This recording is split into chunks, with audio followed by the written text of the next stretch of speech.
ကိုကကြီးပဲချစ်နေရရင်မကောင်းဘူးလေအရန်ခံစားရတာမကြိုက်ဘူးလို့ပြောလာတဲ့မိကိုခန့်ကိုတော့ချစ်ခံခြင်းကိုတော့ပြန်မချစ်နိုင်အဲ့လိုတွေပေါ့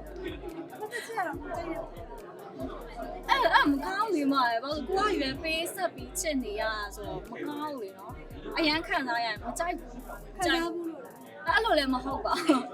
အရိုင်းနေတော့လေအရန်စိတ်ညစ်တယ်သူကစိတ်ညစ်တယ်ဆိုတော့အတန်းရပြီးတော့လေလို့ကြိုင်လုံချင်တယ်ပေါ့နော်ပြီးအဲ့ရိုက်ကွင်းတဲ့လူတွေလည်းအဲ့လိုဖြစ်ပါရဲ့သူချစ်ကိုပဲကြိုက်တာနှစ်ဖက်မြအဲ့ပေါ့နှစ်ဖက်မြအောင်ပူပြီးကောင်းတာပေါ့မှာရဲ့ဘယ်လိုပဲပြောဒီကတော့ဟိုအခြေအနေပေါ်မူတရားပေါ့နော်အဲ့ပြန်မချစ်နိုင်တော့တဲ့လူကိုသွားချင်တော့တမျိုးပေါ့အခုကအဲ့လိုမျိုးပေါ့အပြင်မှာဆိုရင်တော့ကိုလည်းကိုချစ်နိုင်တဲ့သူပဲချစ်မှာပါတော့တော့မှမမေ့ပါကြတယ်ဒီကနေ့မှလည်းဒါကိုကောင်းဆောချစ်တယ်ဒါပေမဲ့ဘောဇာလည်းမြတ်သူချစ်တယ်အဲ့ဒါနောက်ကနေကြည့်ရတဲ့အခါညနာပုံစံလေးဖြစ်သွားတယ်